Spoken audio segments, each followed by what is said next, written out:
दोस्तों, ये कहानी उस दौर की है जब गांवों में सादगी और मानवता का बोलबाला था।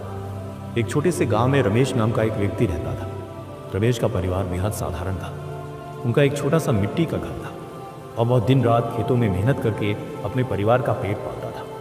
भले ही रमेश के पास धन दौलत कम थी, लेकिन उसका दिल सोने जैसा था। वह हर उस व्यक्ति की मदद करता था जिसे ज़रूरत होती थी। गांव वाले उसकी नेकी और सच्चाई की मिसालें देते थे। रमेश का स्वभाव ऐसा था कि वह कभी किसी को खाली हाथ नहीं लौटाता था। खेतों में काम करते समय अगर कोई भूखा पक्षी या जानवर उसके पास आता तो वह अपने टिफिन से उसे खाना खिला देता। अगर कोई राहगीर भूखा दिखता तो रमेश अपने हिस्से का भोजन भी उसे दे देता। उसकी पत्नी सुमन को यह बात अक्सर खटकती थी। वह गुस्से में कहती, रमेश, तुम्हारी इस दरिया दिली की वजह से हमारा घर खाली रहता है। तुम्हें अपनी और अपने बच्चों के बारे में भी तो सोचना चाहिए। लेकिन रमेश हमेशा मुस्कुराकर जवाब देता, सुमन, भूख का दर्द सबसे बड़ा दर्द है। अगर हम किसी की भूख मिटा सकते हैं तो ये हमारा फर्ज है।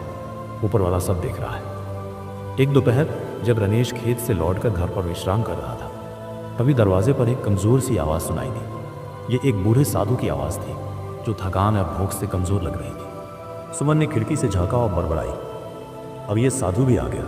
लगता है आज फिर रसोई खाली हो जाएगी। रमेश ने उसकी बात अनसुनी की और दरवाजे की ओर बढ़ गया। दरवाज़ा खोलते ही उसने देखा कि सामने एक बूढ़े साधु खड़ा था। उनकी कमर झुकी हुई थी, कपड़े धूल से सने थे और चेहरा पसीने से तर था।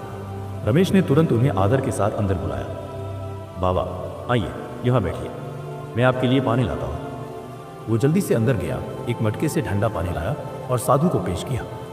साधु ने पानी पिया और उनके चेहरे पर राहत की एक हल्की सी मुस्कान उभरी। साधु ने धीमी आवाज़ में कहा, बेटा, मैं 3 दिन से भूखा हूँ।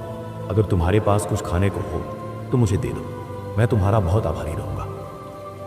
रमेश बिना देर किए रसोई में गया, लेकिन वहाँ सिर्फ 2 सूखी रोटियाँ और थोड़ा सा साग बचा था जो उसके और सुमन के लिए रखा था। रमेश ने बिना सोचे रोटियाँ और साग एक थाली में रखा और वापस जाने लगा। सुमन ने उसे देखा और गुस्से से बोली, रमेश, तू क्या कर रहे हो? ये रोटियाँ हमारे लिए है। अगर तुम इन्हें दे दोगे तो हम क्या खाएंगे? वह साधु किसी और के घर से मांग लेगा, लेकिन हम कहाँ जाएंगे? रमेश ने उसकी बात सुनी, फिर शांत स्वर में बोला, सुमन, भूखा इंसान इंतजार नहीं कर सकता। बाबा 3 दिन से भूखे हैं। अगर हम उनकी मदद नहीं करेंगे तो कौन करेगा? भगवान हमारे लिए कोई न कोई रास्ता निकाल देगा। सुमन की तेज आवाज़ साधु तक पहुंची, लेकिन वह चुपचाप बैठे रहे। रमेश ने उनकी बातों को अनदेखा किया और थाली साधु के सामने रख दी। बाबा, ये लीजिए, हमारे घर में यही सबसे अच्छा भोजन है। साधु ने कुछ नहीं कहा। वह इतने भूखे थे कि चुपचाप रोटियां और साग खाने लगे। खाना खाने के बाद उन्होंने पानी पिया और कुछ देर शांति से बैठे। जब साधु जाने के लिए उठे तो उन्होंने रमेश को अपने पास बुलाया। अपने पुराने झोले से उन्होंने एक चमकीला सोने जैसा दिखने वाला कटोरा निकाला और रमेश को थमा दिया। रमेश ने आश्चर्य से कहा, बाबा, ये मैं नहीं ले सकता, ये आपका है। साधु ने हल्के से मुस्कुराते हुए कहा, बेटा, इसे रख लो। कुछ दिन पहले एक धनी सेठ ने मुझे ये कटोरा भेंट किया था, लेकिन मेरे लिए इसका कोई उपयोग नहीं। मैं इसे किसी ऐसे व्यक्ति को देना चाहता था जो उसका असली हकदार हो, और आज मुझे तुम मिले। उन्होंने आगे कहा, ये तुम्हारे नेक कर्मों का फल है।